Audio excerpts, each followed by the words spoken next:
வானத்திலிருந்து அக்கினி இறங்க பண்ண போறாங்க. ஆனா பொய்யாய் நடப்பிக்க போறாங்க. எப்படி நடப்பிக்க போறாங்க?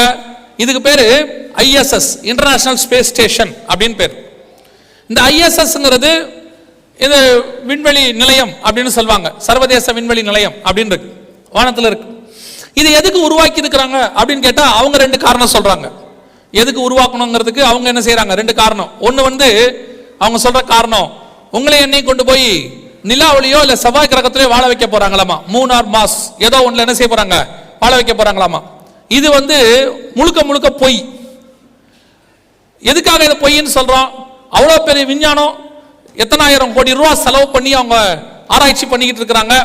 அதை போய் நீங்க விஞ்ஞானத்தை பத்தி ஒன்றும் தெரியாது, சும்மா பைபிளை படிச்சுட்டு பொய்யுங்கிறீங்களேன்னா, சில விஷயங்களுக்கு படிப்பறிவே வேண்டாம், பைபிள் படிச்சா போதும். குரங்கிலிருந்து மனுஷன் வந்தான் அப்படிங்கிறதுக்கு அவங்க பல ஆயிரம் கோடி ரூபாய் செலவு பண்ணி ஆராய்ச்சி பண்ணுவாங்க. நமக்கு ஆராய்ச்சியே வேண்டாம், பைபிளை படிச்சா போதும். குரங்கிலிருந்து மனுஷன் வரல, தேவன் அவனை உண்டாக்கினார். இன்னைய வரைக்கும் crores and crores செலவு பண்ணி குரங்கிலிருந்து மனுஷன் வந்தாங்கிறதுக்கு ப்ரூஃப் பண்ண பாக்குறாங்க. Not yet proved. இது வரைக்கும் ப்ரூவ்ட்.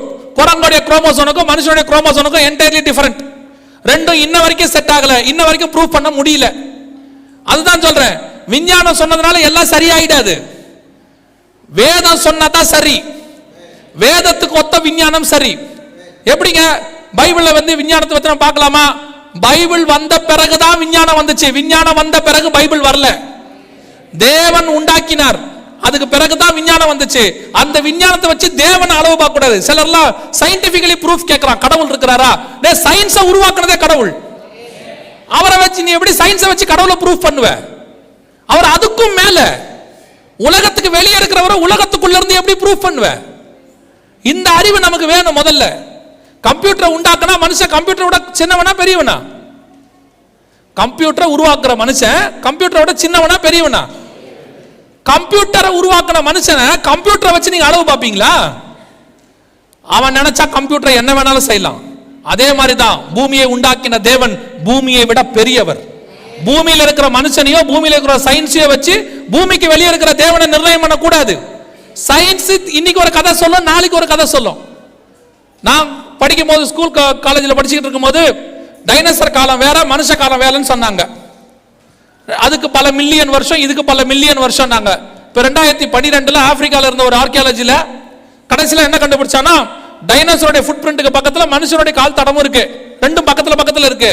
இப்ப அந்த ஆய்வறிக்கையில சொல்லியிருக்கிறான், டைனோசர் காலம் வேற இல்ல, மனுஷ காலம் வேற இல்ல, ரெண்டும் ஒரே காலம் தான். ஏன்னா ரெண்டு கால் தடமும் ஒரே காலத்தை சார்ந்தவைங்கன்றான். இதைத்தான் வேதம் சொல்லுது. 6ஆம் நாள்ல மிருகத்தையும் மனுஷனையும் கர்த்தர் படைத்தார். இதை பைபிள்ல சொன்னா ஒத்துக்க மாட்டான். 2000 கோடி ரூபாய் செலவு பண்ணி 3000 கோடி செலவு பண்ணி இப்ப பாருங்க இதை சொல்றாங்க, உங்களை கொண்டு போய் மார்ஸ்ல செவ்வாய் கிரகத்துல வாழ வைக்க போறேன். நல்லா தெரிஞ்சுக்கொள்ளுங்க, உங்களை என்னையோ இந்த பூமியை தவிர வேற எங்கேயும் வாழ வைக்க முடியாது. எப்படி முடியாது? நீங்க ஆராய்ச்சியாளரா? ஒண்ணும் கிடையாது. வேதம் தெளிவா சொல்லுது, பூமியையோ மனுஷனுடைய குடியிருப்புக்கு என்று கர்த்தர் கொடுத்திருக்கிறார். நீங்கள் நானும் வாழ்றது பூமிக்குள்ள மட்டும்தான் இருக்க முடியும், வேற எங்கேயும் வாழவே முடியாது. இப்ப மார்ஸ்ல வாழ வைக்கிறதுக்கு 49 பேரை செலக்ட் பண்ணிருக்கான். அதுல இந்தியால இருந்து ஒருத்தர் செலக்ட் பண்ணிருக்கு, தமிழ்நாட்டுல இருந்து ஒருத்தர் செலக்ட் பண்ணிருக்கான், கோயம்புத்தூர்ல இருந்து. ஒன் வே டிக்கெட்டாமா, இறக்கி விட்டுட்டு வந்துருவானாமா. அவங்க என்ன பண்றாங்கன்ட்டு வெளியே இருந்து ஷூட் பண்ணுவானாமா. மார்ஸ்ல வாழ முடியுமானா? Very simple. நோ ஆக்சிஜன், எப்படி வாழ முடியும்? நோ கிராவிடேஷனல் ஃபோர்ஸ், எப்படி வாழ முடியும்? 2015 ஒரு ஊழியத்துக்காக யுஎஸ் போன போது அங்க நாசாவுடைய ஒரு எக்ஸிபிஷன் ஒன்று ஹூஸ்டன்ல நடக்குது. அங்க ஒரு சகோதரர் கூட்டிட்டு போனார், வாங்க பிரதர் போய் பார்க்கலாம். அங்க இந்த மூணுக்கு போயிட்டு வந்ததெல்லாம் டாக்குமெண்ட்ரியா படம் போட்டாங்க. அதுல போயிட்டு வந்ததெல்லாம் குரூவில் இருந்தக்கூடிய ஒரு ஆள், கொஞ்சம் வயசானவர், ஒரு 80 வயசு உள்ளவர், அதை எக்ஸ்பிளைன் பண்றார். முடிச்ச பிறகு கேள்வி கேட்டாரு, இந்த மாதிரி நீங்க ஏதாவது கொஸ்டின் இருந்தா கேட்கலாம். எல்லாரும் ஒரு கேள்வி கேட்டாங்க. நான் ஒரு கேள்வி கேட்டேன், ஐயா அந்த நிலாவில் போய் வாழ வைக்கிறோம்னு சொன்னீங்களே, அந்த ப்ராஜெக்ட் எவ்வளவு தூரத்தில் இருக்கு, எப்ப நம்ம போவோம்னு கேட்டேன். அப்போ அவர் சொன்னாரு, நாங்க we stopped the project in 1990s சொன்னாரு. லாஸ்ட் நிலாவுக்கு ஸ்பேஸ் ஷட்டில் போனது 1990 முடிஞ்சிருச்சு. 1969 ஆரம்பிச்சு 1990 நிறுத்திட்டோம். அதுக்கப்புறம் நாங்க ஒரு ஸ்பேஸ் ஷட்டிலும் எங்க அனுப்பல, நிலாவுக்கு அனுப்பவே இல்லை. நான் கேட்டேன் ஏன்? அவர் சொன்னார், வெரி சிம்பிள், அங்க வாழ முடியாது, there is no oxygen. ஏண்டா இதை எங்க ஆண்டவர் பைபிள்ல சொன்னா நீங்க ஒத்துக்க மாட்டியா? இதை நீங்க ஒரு 1000 கோடி ரூபாய் செலவு பண்ணி சொன்னீங்கன்னா நாங்க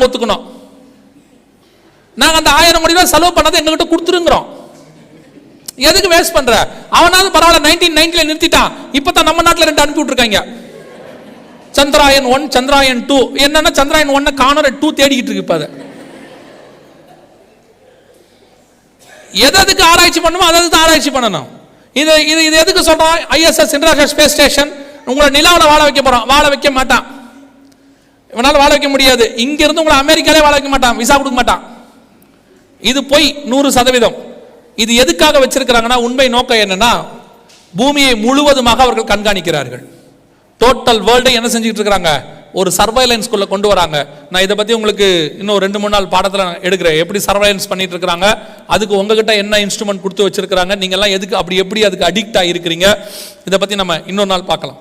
இதுதான் அவங்க சர்வைலன்ஸ், நம்மளை கண்காணிக்கிறதுக்கு 24 மணி நேரமும் கண்காணிக்கிறதான ஒரு ஹெட் குவார்ட்டர்ஸை உருவாக்கி இருக்கிறாங்க. எல்லா சேட்டிலைட்டும் இதோட கனெக்ட் பண்ணப்பட்டிருக்கு. ஏறக்குறைய ஒரு 3000 - 4000 சேட்டலைட் இருக்கு. அத்தனை சேட்டலைட்டோடைய ஹெட் குவார்ட்டர்ஸ் இதுதான். இங்கிருந்து தான் மொத்த சேட்டலைட்டையும் நடத்துறாங்க, கண்காணிக்க போறாங்க. உங்களை என்னையும் கொண்டு போய் ஒரு பெரிய டிக்டேட்டர் கையில் ஒப்படைக்க போறாங்க. அதற்கான ஆயத்த பணிகள் 16 நாடுகள் சேர்ந்து செஞ்சிருக்கு. இதே மாதிரி இன்னொன்னு இப்ப ரெடி பண்ணிக்கிட்டு இருக்காங்க. டோட்டல் பூமியையுமே 24 hours கண்காணிக்கிறதுக்கான வேலையை இது செஞ்சுது. சரி, நம்ம வசனத்துப்படி வந்தா பொய்யான அற்புதங்கள் இங்க இருந்தா நடக்க போகுது. எப்படி பூமிக்கு மேல அக்கினி இறக்க பண்ண போறாங்கன்னா, இதுல இருந்தா இறக்க பண்ண போறாங்க. எப்படின்னா, உங்களுக்கு தெரிஞ்சிருக்கும், சில வருஷங்களுக்கு முன்பாக இந்த இடத்துக்கு இருந்து வரும்போது தான் கல்பனா சாவ்லான்னு ஒரு அம்மா இறந்து போயிட்டாங்க. உங்களுக்கு தெரியும். அவங்க எப்படி இறந்தாங்கன்றதான் கான்செப்ட் நமக்கு இன்னைக்கு மெசேஜுக்கு தேவை. எப்படி இறந்தாங்கன்னா, அவங்க இந்த ISSல இருந்து இங்கிருந்து இன்டர்நேஷனல் ஸ்பேஸ் ஸ்டேஷன் இங்கிருந்து வரும்போது பூமத்திய ரேகைக்குள்ள அந்த ஸ்பேஸ் ஷட்டில் நுழையும், கொலம்பியா உள்ள நுழையும் போது பார்த்தீங்கன்னா, நம்ம பூமத்திய ரேகைக்குள்ள நுழையும் போது நம்முடைய பூமியானது ஒரு மிகப்பெரிய பாதுகாப்பு வளையத்துக்குள்ள இருக்கு. காந்த புலம்னு சொல்லுவாங்க தமிழ்ல, மேக்னெட்டிக் ஃபீல்டு அப்படிம்பாங்க, இங்கிலீஷ்ல எலக்ட்ரோ மேக்னெட்டிக் ஃபீல்டு அப்படிம்பாங்க. அது முழுக்க மூடி இருக்கும். அப்படி இந்த மேக்னெட்டிக் ஃபீல்டுக்குள்ள தான் எல்லாமே நுழையும். அதனால தான் சாதாரண கல் பூமி கிட்ட வரும்போது என்னவா மாறுது? எரிக்கல்லா மாறுது, எல்லாத்தையும் எரிச்சு விட்டுரும். அது என்ன இது வந்து கர்த்தருடைய திட்டம். எதுவுமே பூமிக்கு மேல விழாம இருக்கிறதுக்கு, அதை எரிச்சு பசுமாக்கிறதுக்கு கர்த்தர் கொடுத்திருக்கிறதான பிளான். அதனாலதான் விண் துகள்கள்னு சொல்லுவாங்க, அட்மாஸ்பியர் டஸ்ட். அது எதுவுமே பூமிக்கு மேல விழாம எல்லாத்தையும் அது என்ன செய்யுது? எரிச்சு விட்டுக்கிட்டே இருக்குது. நாமெல்லாம் இன்னுமே சர்வை பண்ணிட்டு இருக்கிறோம். இப்ப இந்த கல்பனா சாவ்லா வந்த விண்வெளி ஓடமும் அப்படித்தான். உள்ளே நுழையும் போது எரியாதபடிக்கு தான் செஞ்சிருந்தாங்க. ஆனா அன்னைக்கு அதுல இருந்த ஏதோ ஒரு டிஃபெக்ட், இந்த நெருப்பு அது உள்ள போய் அது வெடிச்சு என்ன செஞ்சிருச்சு? செதறிடுச்சு. அப்ப இதுல இருந்து நமக்கு என்ன ஒரு விஷயம் தெரியுதுன்னு கேட்டீங்கன்னா, வானத்துல இருந்து எது பூமிக்குள்ள நிலைஞ்சாலும் நாம பத்த வைக்க வேணாம், அதுவே என்ன செய்யும்? பத்த வச்சுக்கொள்ளும். இப்ப என்ன பண்ண போறாங்கன்னா, இந்த ISSல இருந்து பூமிக்குள்ள ஒரு ரசாயனத்தை ஒன்று அனுப்ப போறாங்க.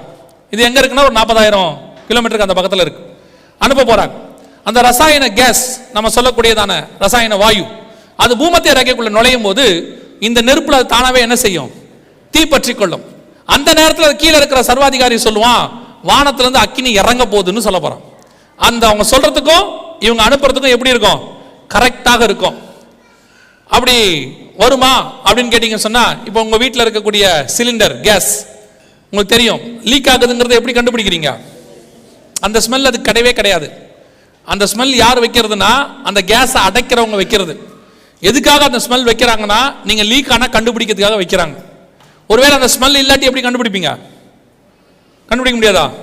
ஒரே ஒரு தீக்குச்சி தான் வச்சீங்கன்னா கண்டுபிடிக்கலாம், ஈஸியாக கண்டுபிடிக்கலாம். பட் நீங்க கண்டுபிடிச்சது சொல்ல முடியாது யாருக்கிட்டையும், அவ்வளோதான் விஷயம். அப்ப நல்லா தெரிஞ்சுக்கொள்ளுங்க, இந்த ரசாயன கேஸ், அதுக்குள்ள இருக்க LPG, இது என்ன ஆகுது? ஆகும்போது தானாகவே தீப்பற்றி கொள்ளும். அதே சிஸ்டம் தான் இங்கிருந்து ஒரு கேஸ் ரசாயனம், அதுவும் அவர்கள் விரும்பத்தக்க ரூபத்தில் அனுப்புவாங்க. இப்ப லேசர் மாதிரி விரும்பத்தக்க ரூபத்தில் அனுப்பும் போது அந்த சர்வாதிகாரி சொல்லுவான், வானத்திலிருந்து அக்கினி இறங்கும். ஏன்னா எலியா காலத்துல இப்படி ஒரு அற்புதம் என்ன செஞ்சிருக்கு? நடந்திருக்கு. எலியா இறக்கிட்டு, எலியா யார தேவன் சொன்னானோ அவனே தேவன், கர்த்தரே தேவன் என்று அவன் என்ன செஞ்சாரு? ஆர்ப்பரித்தார். அப்போ இவன் இறக்கிட்டு யார தேவன் சொல்லுவானா, தன்னை தேவன் என்று சொல்லுவான். தானியேல் புஸ்தகம் 11ஆம் அதிகாரம் 37வது வசனம் வாசிங்க. தானியேல் புஸ்தகம் 11:37.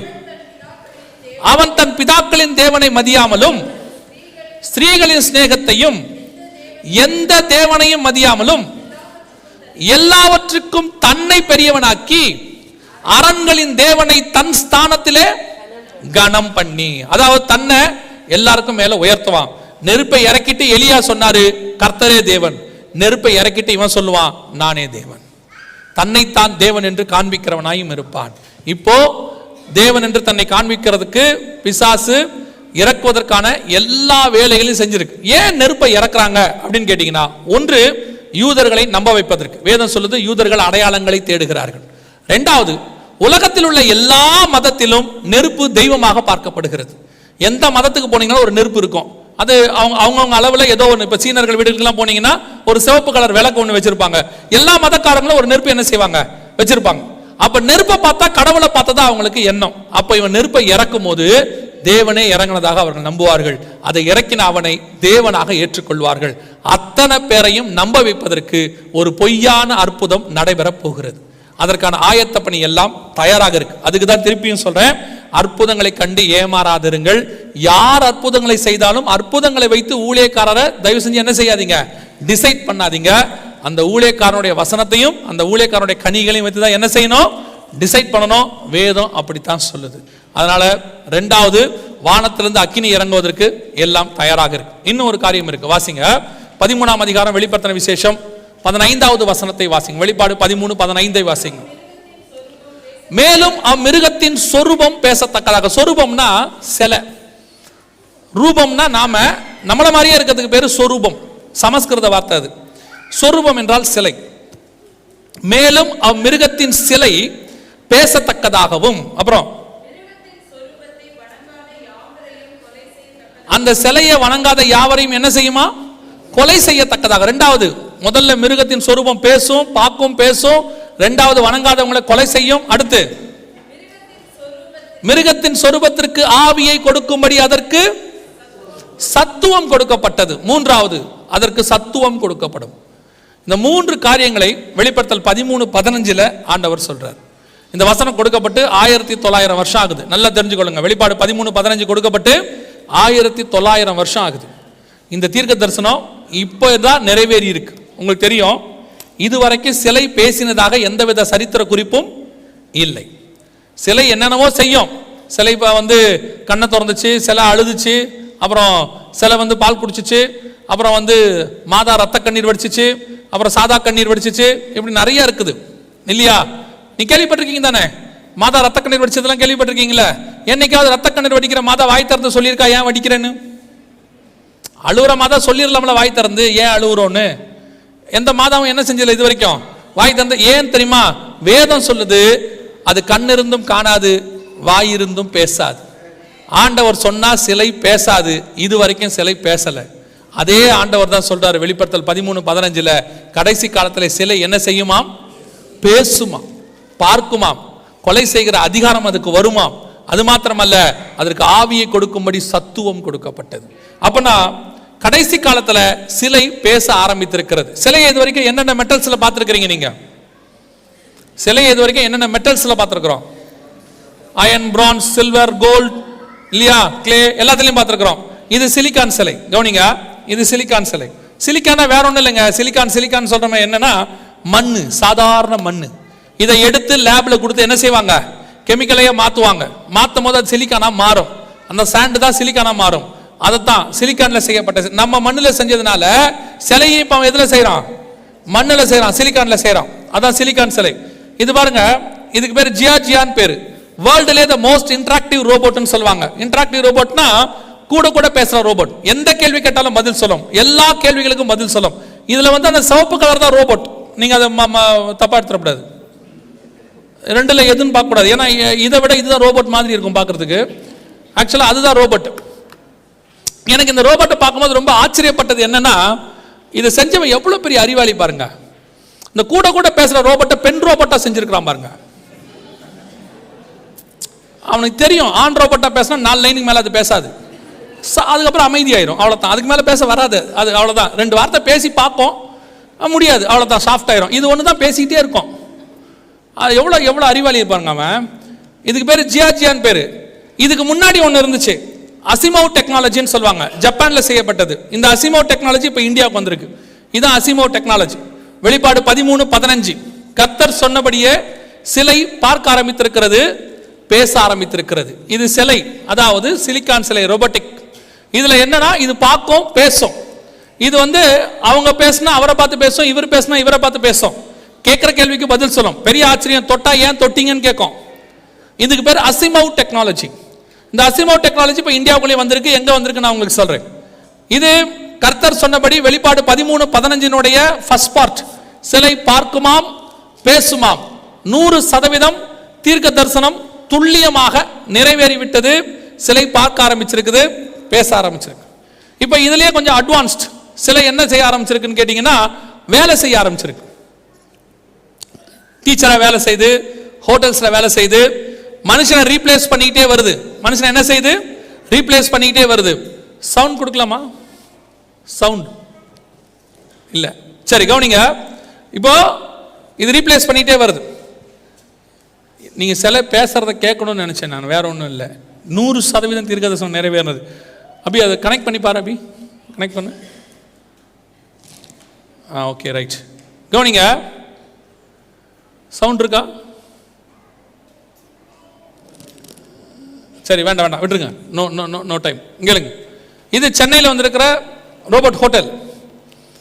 இதில் வந்து சர்வர்லேருந்து எல்லாமே ரோபோட் தான். மனுஷனுக்கு ஆல்டர்னேட்டா ஓனருக்கு பதிலாக ரோபோட் தான் இப்போ என்ன வந்திருக்குது. அதுக்கு அதிலே டச் ஸ்க்ரீன் இருக்குது. நீங்கள் என்ன வேணாலும் அதுக்கு ஆர்டர் கொடுக்கலாம், அதுவே சர்வ் பண்ணும், எல்லாமே செய்யும். இது சென்னையில் வந்துச்சு. அடுத்து கோயம்புத்தூரில் வந்திருக்கு ரோபோட்டிக் ஹோட்டல். கோயம்புத்தூருக்குள்ள வந்திருக்கு, இப்போ பெங்களூரில் வந்திருக்கு. ஆல் ஓவர் இந்தியா இப்போ கொண்டாந்துருக்குறாங்க. எல்லா இடத்துலையும். இங்கே இருக்குமா? இங்கே வந்துருச்சு. இதை நம்ம வந்துட்டு டெக்னாலஜி டெவலப் பண்ணிட்டு இப்படி தானே சொல்கிறோம். ஆக்சுவலாக என்னன்னு கேட்டிங்கன்னு சொன்னால், மனுஷனுக்கு ரீப்ளேஸ்மெண்ட்டாக மாறிக்கிட்டு இருக்கு. மனுஷன் இடத்துக்கு இது என்ன செஞ்சுக்கிட்டு இருக்கு? வந்துகிட்டு இருக்குது ரோபோட். இப்போ இது ஃபர்ஸ்ட் ஸ்டேஜ்.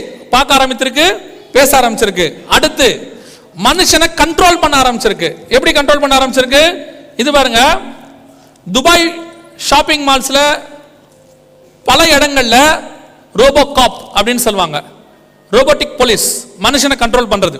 இந்த ரெண்டு கண்ணுமே கேமரா, ரெண்டு கண்ணு கேமரா மொத்தத்தையும் ஷூட் பண்ணிடும். இதுல இருக்கிறது வந்து CPU. இங்க இருக்கு பாருங்க. இது வந்து பார்க்கிறதுக்கு டச் ஸ்கிரீன் மாதிரி உங்களுக்கு தேவையான வழிகளி எல்லாத்தையும் சொல்லும். ஆனா ஃபுல்லா ஸ்டோரேஜ். உங்களை மொத்தம் அதுவே என்ன செஞ்சிடும்? வீடியோ எடுத்துரும், எல்லாத்தையும் ஸ்டோரேஜ் பண்ணி வச்சிரும். ஃபுல் எல்லா இடத்துலையும் இப்போ கொண்டாந்து இருக்கிறாங்க துபாயில ரோபோகாப். இது ஃபர்ஸ்ட் அமெரிக்கால ஒரு மூவியா கொண்டு வந்தாங்க. ரோபோகாப்னு ஒரு மூவி கொண்டு வந்தாங்க. அப்பெல்லாம் எல்லாருமே வந்து என்ன நினைச்சாங்கன்னா, ஒரு இமேஜினேஷன், ஒரு படம்.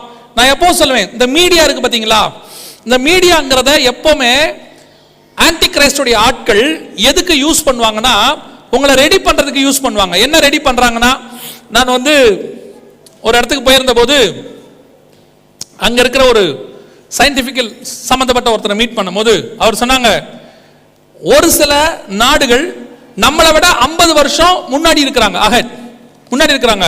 அவங்களோட டெக்னாலஜி எல்லாமே நம்ம இன்னுமே என்ன செய்ய முடியாது, நம்ம பிரெயினை ஏற்றுக்கொள்ளாது. ஏன்னு சொன்னா நம்ம இன்னும் அதுக்குள்ள வரவே இல்லை. அப்ப அவங்க என்ன செய்வாங்களா, அதை நாம ஏற்றுக்கொள்ள வைக்கிறதுக்கு அதை மீடியா வழியா கற்பனையா நம்ம மைண்ட்ல என்ன செய்வாங்க, கொஞ்சம் கொஞ்சமா அதை அனுப்பிட்டே இருப்பாங்க. நம்ம பார்க்க பார்க்க பார்க்க நம்ம மைண்ட் அதை என்ன செய்யும், கிராஸ் பண்ணிட்டே இருக்கும். ஒரு 30 வருஷத்துக்கு முன்னாடி வந்த படங்கள் எல்லாம் பாத்தீங்கன்னு சொன்னா கம்ப்யூட்டரை காட்டுவாங்க. அந்த கம்ப்யூட்டரை பத்தி அவன் என்ன சொல்லுவான்னு கவனிச்சு பாருங்க. It will rule one day the வேர்ல்டும்பா. உலகத்தை ஒரு நாள் என்ன செய்யும், ஆளுகை செய்யும். அன்னைக்கு அது வந்து நமக்கு ஒரு இமேஜினேஷன், ஒரு சாதாரண ஸ்கிரீன் தான் காட்டுவான். இது போய் உலகத்தை ஆளுமான்னு கேட்டா இன்னைக்கு அதுதான் என்ன பண்ணிட்டு இருக்கு, உலகத்தை ரூல் பண்ணிக்கிட்டு இருக்கு. அதுதான் அவங்க அன்னைக்கே அட்வான்ஸ்டா கம்ப்யூட்டர் கொண்டாந்து உலகத்தை ரூல் பண்ற அளவுக்கு வச்சிருந்தாங்க. பட் அன்னைக்கு நம்ம மைண்ட் அதை என்ன செய்யாது, ஏற்றுக்கொள்ளாது. அதை மூவி வழியா நமக்கு சொல்லிட்டே இருப்பாங்க. இப்போ நீங்க மூவில பாக்குறதெல்லாம் பாத்தீங்கன்னா உங்க கற்பனைக்கே எட்டாது. எல்லாமே இமேஜினேஷன், எல்லாமே சைஃபை அப்படின்னு என்னென்னமோ புது புது வார்த்தையெல்லாம் சொல்லுவான். ஆனா அது எல்லாமே ஒரு நாள் நிஜமாக மாறும். ஒரு நாள் உங்க கண்ணுக்கு முன்னாடி நடக்கும்.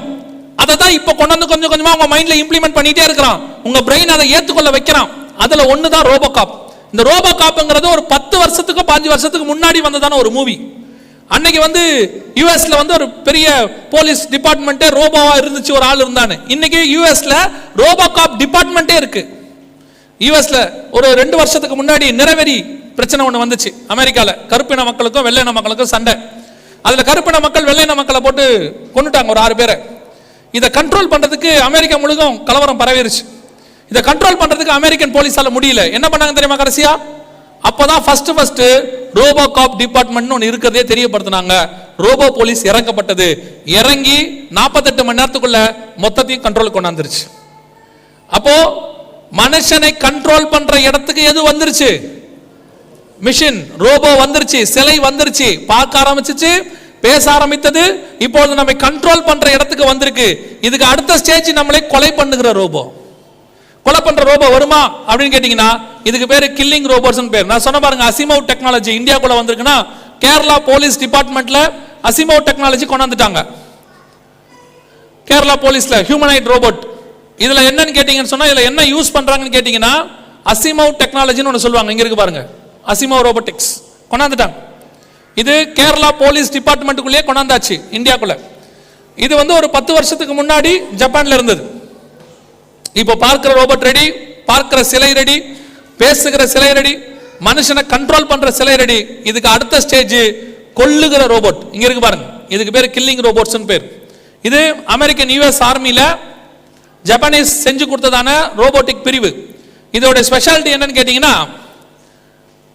எதிரி நாட்டு ராணுவ வீரர்களை மட்டும் கொல்லும், சொந்த நாட்டுக்காரங்களை கொள்ளாது. அது ஒரு வீடியோ இருக்கு, அது கொஞ்சம் அப்லோட் பண்ணல. எதிரி நாட்டு ராணுவ வீரர்களை மட்டும் கொல்லும், சொந்த நாட்டு மக்களை கொள்ளாது இந்த கில்லிங் ரோபோட்ஸ். இதை பத்தின இன்னொரு ஆர்டிகல் இருக்கு, இங்க இருக்கு பாருங்க. The US Army is turning to robot soldiers. கொண்டாந்துட்டு எதிரி நாட்டு ராணுவ வீரர்களை கொல்றதுக்கு ரோபோட்டிக் பிரிவை உருவாக்கிட்டாங்க US ஆர்மியில. அதுல பிரைவேட்டா பாத்தீங்கன்னு சொன்னா Volkswagen கம்பெனில கூட வேலை பார்த்திருந்த ஆளை, கூட வேலை பார்த்திருந்த ரோபோட் கொன்னுடுச்சு. இதான் ஃபர்ஸ்ட் எஃப்ஐஆர் ஃபார்ம் ஆனது. ஒரு ரோபோட் மனுஷனை கொன்னதாக வெளியே போலீஸ்ல போய் கேஸ் புக் ஆனது இதான் ஃபர்ஸ்ட். ஜெர்மனில நடந்துச்சு. வெளிப்பாடு 13:15 நம் கண்களுக்கு முன்பாக நிறைவேறி கொண்டே இருக்கிறது. 100% சிலை பார்க்க ஆரம்பித்து விட்டது, பேச ஆரம்பித்து விட்டது. இப்ப அடுத்து என்ன செய்ய ஆரம்பிச்சிருச்சு? கொலை செய்யவும் தொடங்கி விட்டது. ஆனா இதெல்லாம் பைபிள்ல உள்ளதுங்கிறது மட்டும்தான் நமக்கு தெரியாது. ஏன்னா உங்க மைண்ட்ல கொஞ்சம் கொஞ்சமா இதை டெக்னாலஜின்னு சொல்லி அது ப்ராஃபஸிங்கிறதையே பிசாசு எடுத்துட்டான். நான் சொல்லுவேன், ஒவ்வொரு டெக்னாலஜிக்கு பின்னாடியும் ஒரு ப்ராஃபஸி உண்டு. உலகம் தான் அதை டெக்னாலஜியா பார்க்கணும், சபை ப்ராஃபஸியா பார்க்கணும். இன்னைக்கு சபையும் டெக்னாலஜியா பார்க்குது, அதான் பிரச்சனையே.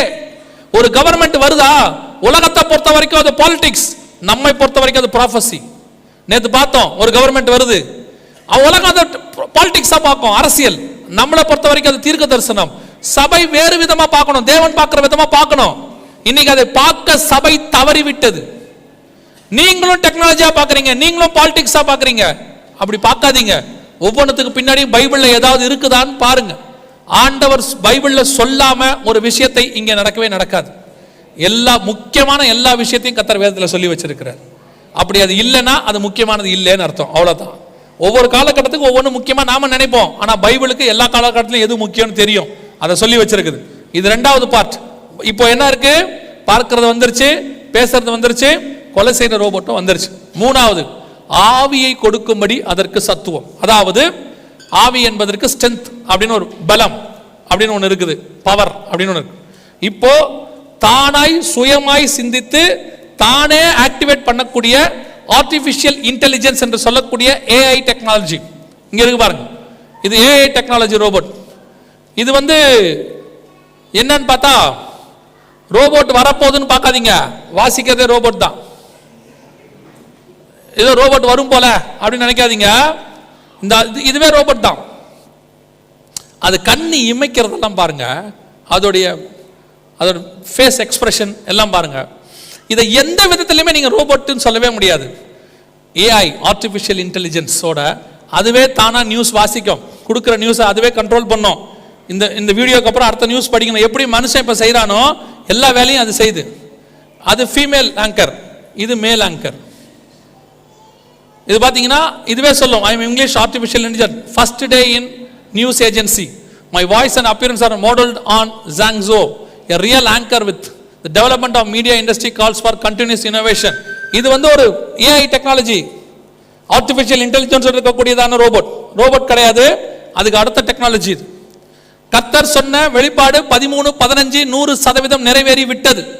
யோசிச்சு பாருங்க, 2000 வருஷத்துக்கு முன்னாடி பத்மு தீவில் ஒரு அடிமைகள் இருக்கக்கூடிய இடத்துல அன்னைக்கு யோவானுக்கு வெளிப்படுத்தினது 1900 வருஷம் கழித்து நம் காலத்திலே நம் கண்களுக்கு முன்பாக 100% ஆம் என்றும் ஆமென் என்றும் நிறைவேறி விட்டது. அல்லேலூயா. அதுதான் வேதம், அதுதான் வேதம்.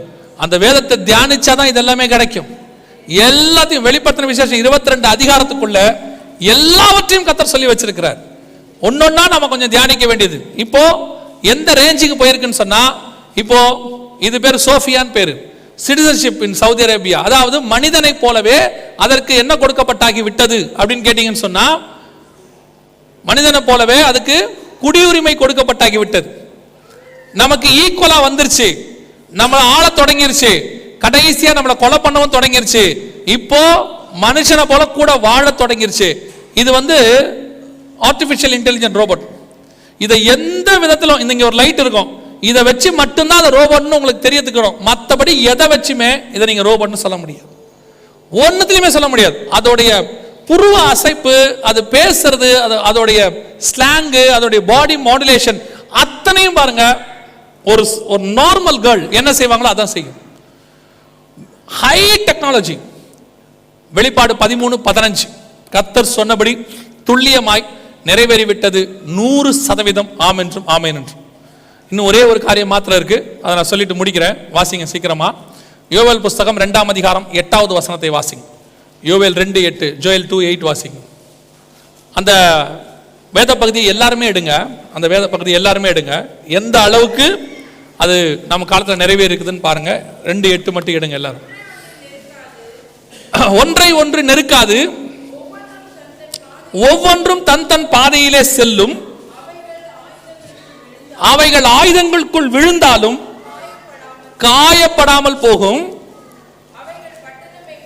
அவைகள் பட்டணம் எங்கும் செல்லும், மதில்கள் மேல் ஓடும், வீடுகள் மேல் ஏறும். இந்த வசனம்லாம் அப்படியே 100% 2018 நிறைவேறுச்சு. ஜோயல் 2:8 எடுத்து வச்சுக்கொள்ளுங்க, கவனிங்க. இதுக்கு பேரு ட்ரோன் அட்டானமஸ் வெப்பன் அப்படின்னு பேர். இது இப்ப 2018 கண்டுபிடிக்கப்பட்ட மிக முக்கியமான ஆயுதம். இதான் இன்னைக்கு உலகத்தில் இருக்கிற ஆயுதங்கள்லயே த மோஸ்ட் டேஞ்சரஸ் ஒன்னு சொல்லுவாங்க, மிக மிக ஆபத்தானதுன்னு சொல்லுவாங்க இந்த ட்ரோன் வெப்பன். இது ஒரு இவ்வளவுதான் இருக்கும், சின்னது, ஒரு உள்ளங்கை அளவு தான் இருக்கும், இவ்வளவுதான் அதோடைய சைஸ். இது உள்ள ஒரு கேமரா இருக்கு, இது உள்ள ஒரு ஸ்டோரேஜ் இருக்கு, அது உள்ள ஒரு 3 மில்லிகிராம் அளவுக்கு வெடிப்பொருள் இருக்குது. இது எப்படி ஆக்ட் ஆக போகுதுன்னு மட்டும் பாருங்க. அது உள்ள இப்போ உங்க ஊர்ல கார்டு இருக்கா? உங்களுக்கு இங்க சர்வை பண்றதுக்கு ஒரு ரெசிடென்ஸ் கார்டு ஏதாவது இருக்குதா? உங்களுக்கு இருக்கா? அந்த கார்டுல ஒரு நம்பர் இருக்கா? அந்த நம்பரை கொடுத்தா போதும். இப்போ இதுல அந்த கார்டுல நம்பரையும் உங்களுடைய போட்டோவையும் அதுல கொடுத்துட்டா போதும், அது ஸ்டோர் பண்ணிரும். இப்போ அது என்ன பண்ண போகுது, அந்த நம்பரையும் அந்த ஃபேஸுக்குரியவரையும் அந்த கண் கருவிழியையும் தேடும். இந்த ஊர்ல எங்க இருக்கிறாருன்னு தேடி கண்டுபிடிச்சு நீங்க இருக்கிற இடத்துக்கு உங்களை அடிக்கும். இப்போ இந்த இதோட போட்டோவை அதை கொடுத்துருக்காங்க, அதை தூக்கி போட்டாச்சு. இப்போ அதை தேடுது பாருங்க, நெத்தில அடிக்கும். அடிச்ச அடுத்த செகண்ட் ஆள் காலி. இதுக்கு பேர் அட்டானமஸ் வெப்பன். இப்போ வந்திருக்குது, அது எப்படி அடிக்குதுன்னு காட்டுறாங்க பாருங்க. அவ்வளவுதான், மூளைக்குள்ள அடிக்கும் நேரா. இப்போ இந்த வெப்பனை தடுக்கிறதுக்கு, இந்த ப்ரொடக்ட் பண்ணக்கூடாதுன்ட்டு எவ்வளவோ சொன்னாங்க. இன்னைக்கு உலக நாடுகள் ஒத்துக்கல, எல்லா நாடும் ப்ரொடியூஸ் பண்ண ஆரம்பிச்சிருச்சு.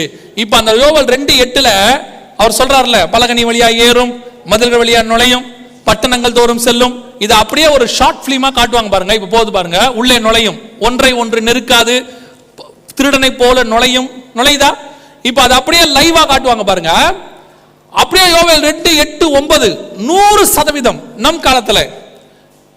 இப்போ இந்த டாக்குமெண்ட்ரி வெளியே வந்த பிறகு இதை தடுக்கணும்னு எவ்வளவு சொல்லியும் உலக நாடுகளால இதை தடுக்க முடியல. இப்ப பாருங்க, ஒரு நாட்டு மேல போய் இந்த மாதிரி இந்த ட்ரோன் வெப்பனை போட்டுறாங்க, இதை விட்டுருவாங்க. இது என்ன செய்யும் கேட்டீங்கன்னா, அந்த ஊருக்குள்ளேயே போகும். இப்ப எப்படி இதுக்குள்ள அந்த மக்களை பண்ணுவாங்கன்னா, உங்களோட டேட்டாஸ் உங்ககிட்ட இருக்கக்கூடியதெல்லாம் ஏதோ ஒரு சிஸ்டத்தில் இருக்கும் இல்லையா? கண்டிப்பா எல்லாம் ஒரு சிஸ்டத்தில், அந்த சிஸ்டத்தை ஹேக் பண்ணி அதுல இருக்கிற 1,00,000 பேரையும் இதுல ஸ்டோர் பண்ணா போதும். இப்ப பாருங்க, அப்படியே உள்ளே நுழையும், அந்த ஊருக்குள்ள இருக்கிறவங்க எல்லாம் தேடி போகும். இப்ப எப்படி போகுதுன்னு காட்டுவாங்க பாருங்க. இது இப்போ எல்லா நாடுகளும் இந்த வெப்பனை பார்த்து பயந்து இருக்குது. இப்போ அது புறப்பட்டு போக போகுது பாருங்க, அங்க போகுது பாருங்க. அது வாட்டுன்னு புறப்பட்டு ஊருக்குள்ள போகுது, சிட்டிக்குள்ள போகுது. போய் அந்த சிட்டியில அந்த ஃபேஸை தேடுது டிவைஸ், அந்த நம்பர் இது எல்லாத்தையும் தேடும். தேடி எப்படி உள்ள நுழைய போகுது பாருங்க. அவ்வளவுதான், கண்டெய்னரை உடைச்சிக்கிட்டு உள்ள போகுது. உள்ள போய் அந்த நம்பருக்குரியவங்களை தேடுது.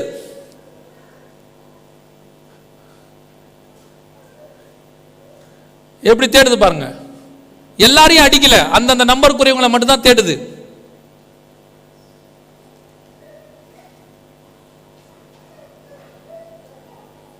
இது யோவேல் 2:8-9 தீர்க்க தரிசனம் நிறைவேறுதல். இதை கண்டு உலகமே பயப்படும் இருக்கும். அங்க இதுக்கு எதிராக யாருமே நிற்க முடியாதுன்னு இருக்கும். கர்த்தர் சொன்னபடி துல்லியமாக. இன்னும் நியூக்ளியர் வெப்பனை பற்றி பைபிளில் இருக்கு, இன்டர்நெட் பற்றி இருக்கு, ரேடியோ ஃப்ரீக்வன்சி RFID பற்றி இருக்கு. அதை விட பெருசு, இப்போ நீங்கள் பார்க்குறீங்களே டிவி லைவ்னு பார்க்குறீங்களே, லைவ் இருக்கு பைபிளில். அந்த ஒரு வசனம் மட்டும் வாசிங்க, ரொம்ப நல்லா இருக்கும்.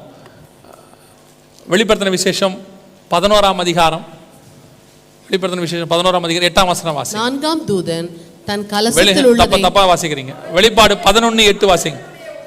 அவருடைய உடல்கள் மகா கிடக்கும்,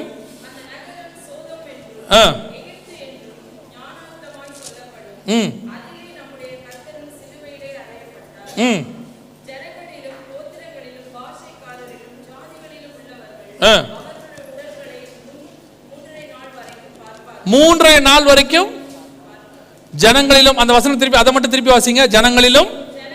ஜனங்களிலும் கோத்திரங்களிலும் பாஷைக்காரரிலும் ஜாதிகளிலும் உள்ளவர்கள். எப்படி சாத்தியம்? 2000 வருஷத்துக்கு முன்னாடி இந்த வசனம் 2000 வருஷத்துக்கு முன்னாடி எப்படி சாத்தியம்?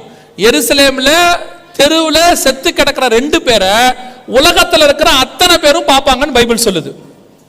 அன்னைக்கு 2000 வருஷத்துக்கு முன்னாடி இயேசு எருசலேம்ல அடைக்கப்பட்டத உலகத்தில் உள்ள எல்லாரும் பார்த்தாங்களா? அந்த காலகட்டத்தில் தான் இந்த வசனம் வருது. கடைசி காலத்துல 2 பேர் செத்து கிடப்பாங்க, உலகத்தில் இருக்கிற எல்லாரும் பார்ப்பார்கள். இன்னைக்கு எருசலேம்ல ஒண்ணு நடந்தா உலகத்தில் இருக்கிற எல்லாரும் பார்ப்பார்கள், லைவா பார்ப்பார்கள். அன்னைக்கு ஆண்டவர் சொல்றாரு. எவ்வளவு பெரிய தீர்க்க தரிசனம் பாருங்க. இந்த கற்பனை அன்னைக்கு நடக்குமா? எருசலேம்ல செத்து போன ஒருத்தனை 3 நாளைக்குள்ள எல்லாரும் பார்ப்பாங்கன்றது அன்னைக்கு அந்த கற்பனைக்குள்ள வருமா? ஆனா இன்னைக்கு நம்மளுக்கு நார்மலா இருக்குது. ஏன்னா நம்ம காலத்துல அந்த தீர்க்க தரிசனம் நிறைவேறிடுச்சு. அதுக்கு அடுத்த வசனம் வாசிங்க பார்ப்போம். அவ்விரண்டு தீர்க்கதரிசிகளும் பூமியின் குடிகளை வேதனைப்படுத்தினபடியால் அவர்கள் நிமித்தம் பூமியில் குடியிருக்கிறவர்கள் சந்தோஷப்பட்டு களி கூர்ந்து ஒருவருக்கொருவர் வெகுமதிகளை அனுப்புவார்கள். 3.5 நாளைக்கு பின்பு. எத்தனை நாளைக்குள்ள அனுப்புவாங்க? அப்ப 3 நாளைக்குள்ள உலகத்தில் இருக்கிற அத்தனை பேரும் ஒருத்தருக்கு ஒருத்தர் கிஃப்ட் அனுப்புவானா? அன்னைக்கு அனுப்ப முடியுமா? நம்ம காலத்திலேயே ஒரு 20 வருஷத்துக்கு முன்னாடி லெட்டர் போட்டா வந்து சேர்றதுக்கு 15 நாள் ஆகும். நான் சொல்ற சரிதானே? புரியுமா உங்களுக்கு? ஒரு 30 வருஷத்துக்கு முன்னாடி லெட்டர்னு ஒன்று போட்டா பாதி பேருக்கு வரவே வராது, என்ன ஆச்சுன்னே தெரியாது. நம்ம அன்னைக்கெல்லாம் அதான் நிலைமை. 3 வாரம் 4 வாரம் ஆகும். ஆனா பைபிள் சொல்லுது 3.5 நாளைக்குள்ள உலகத்தில் உள்ள ஒருத்தர் என்ன அனுப்புவாங்க? வெகுமதிகளை அனுப்புவார்கள். இன்னைக்கு போய் ப்ளூ டாட்லயோ DHLலையோ கேட்டு பாருங்க, கன்சைன்மெண்ட் போகணும், எவ்வளவு நாளைக்குள்ள போகும்பா? 3 ஒர்க்கிங் டேஸ் கரெக்டா சொல்லுவான். இன்னைக்கு உள்ள கொரியர் சர்வீஸ் வரைக்கும் இருக்கு பைபிள்ல, ஆன்லைன் வரைக்கும் இருக்கு, ஆன்லைன் கிஃப்ட் வரைக்கும் இன்ன வரைக்கும் இருக்கு, ஷிப்மெண்ட் வரைக்கும் இருக்கு. இன்னைக்கு ஷிப்மெண்ட் என்ன சொல்றான்? ஆன்லைன்ல போய் பர்ச்சேஸ் பண்ணா 2 working days 3 working days delivery free. என்ன டெக்னாலஜி பாருங்க பைபிள்ல. உட்கார்ந்து கொஞ்சம் படிங்க. இந்த வேதத்தை விட சிறந்த புத்தகத்தை உங்களால் தேடவும் முடியாது, கண்டுபிடிக்கவும் முடியாது. கர்த்தர் எழுதி கொடுத்த மகத்துவமான புத்தகம் ஒன்றே ஒன்று என்று சொன்னால் நம்முடைய பரிசுத்த வேதாகமம் மட்டுமே. அல்லேலூயா. 100% ஆதாரபூர்வமானவை, 100%. நியூக்ளியர் வெப்பன் இருக்கு, இது உள்ள யூஸ் பண்ற டேங்க் இருக்கு, ஹெலிகாப்டர்ஸ் இருக்கு, ஃபிளைட் இருக்கு, வார் இருக்கு, எல்லாம் இருக்கு பைபிள்ல. என்ன உட்கார்ந்து கொஞ்ச நேரம் படிக்கணும். இதெல்லாம் படிக்காம, இதை பத்தி எதுவுமே ஆராய்ச்சி பண்ணாம பைபிள்ல என்னங்க இருக்கு? உன் மண்டையில ஒண்ணும் இல்ல, பைபிள்ல எல்லாம் இருக்கு. அதனாலதான் ஆண்டவர் சொன்னாரு, ஆராய்ந்து பாருங்கள், தேடி கண்டுபிடித்து வாசியுங்கள், நான் என்னுடைய மகத்துவங்களை எழுதி கொடுத்தேன்னாரு. இன்னைக்கு உள்ள டெக்னாலஜியிலிருந்து இன்னைக்கு உள்ள வரப்போகிற காரியங்கள் அத்தனையும். ஆனா இது மட்டும் எல்லாம் ஒண்ணு நமக்கு சொல்லுது, என்ன தெரியுமா? என் டைமுக்கான எல்லா முடிவு காலம் மட்டும் இந்த வார்த்தைகளை புரைபொருளாக வைத்து அறிவு பெருகி போகும். முடிவு காலத்துக்கு எல்லாமே வந்துருச்சு. கடைசி காலத்துக்கு நடக்க வேண்டிய எல்லா ப்ராஃபஸி, எல்லா தீர்க்க தரிசனங்களும் நம் காலகட்டத்தில் நிறைவேறிடுச்சு. நாம் அந்த காலகட்டத்துக்குரிய மக்கள். தீர்க்க தரிசனம் உரைக்கப்படுவதற்கு ஒரு காலம் உண்டு, அது நிறைவேறுவதற்கு ஒரு காலம் உண்டு. உரைக்கப்பட்ட காலம் வேறு, நிறைவேறுவது நம்முடைய காலம். இனி காலம் கண்டிப்பாக செல்லாது. கர்த்தருக்கு சித்தமானால் நாம் தான் சபை காலத்தினுடைய கடைசி தலைமுறையாக இருப்பதற்கு நிறைய வாய்ப்பு இருக்கிறது. எந்த நேரமும் கர்த்தருடைய வருகை சம்பவிக்க போகிறது. ஆனா ஒண்ணு நிச்சயம், இவ்வளோ டெக்னாலஜி வந்துருச்சு, அப்போ இவ்வளவு டெக்னாலஜிக்கு நடுவில் நம்ம இருக்கிறோமே அப்படின்னு கேட்டா, இது எல்லாம் உங்களுக்கும் எனக்கும் எதிராக உருவாக்கப்பட்டது. எதுவும் உங்களுக்கு எனக்கு ஆதரவாகலாம் கிடையாது. இருக்கிற மெடிசன் உங்க உயிரை போக்காம பாதுகாக்க போகுது. ஐயோ நல்லது தானே, இல்ல இல்ல, அந்திகர் சாட்சியில சாக விடாம தடுத்து நிறுத்த போகுது. ட்ரோன் வெப்பன் உங்களை கொல்ல போகுது. ISS இன்டர்நேஷனல் ஸ்பேஸ் ஸ்டேஷன் உங்களை கண்காணிக்க போகுது. ரோபோட்டிக்ஸ் உங்களை ஒரு நாள் கொலை செய்ய போகிறது, உங்களை நடத்த போகிறது, உங்களை சித்திரவதை பண்ணப்பட போகிறது. இது எல்லா டெக்னாலஜியும் உங்களுக்கு எதிராக செயல்படுவதற்காக கொண்டு வரப்பட்டது. ஆனால் இவைகள் எல்லாம் ஆக்டிவேட் ஆகி ஒட்டுமொத்தமாக இந்த உலகத்தை ஆளுகை செய்வதற்கு முன்பதாக உங்களையும் என்னையும் மீட்க வருவேன் என்று இயேசு வாக்குத்தத்தம் பண்ணி இருக்கிறார். அல்லேலூயா. இயேசு சொன்ன இத்தனை காரியங்களும் துல்லியமாக நடக்குமானால் அவர் வருவேன் என்கிற வாக்கு தத்தமும் மிக துல்லியமாய் நடக்கும். அது ஒரு நாளும் தவறி போகாது. நம்ம ஆண்டவர் வேற எங்கேயுமே இல்ல. வேதம் தெளிவா சொல்லுகிறது, இதோ நான் வாசப்படியில் நின்று கதவை தட்டி கொண்டிருக்கிறேன். வாசல்ல நிற்கிற இயேசு எந்த நிமிஷமும் உள்ளே வருவார். அவர் புத்தி உள்ள கன்னிகளை அழைத்து கொண்டு போகிறார். ஒவ்வொரு நாளும் இந்த வருகைக்கு ஆயத்தப்படுங்க.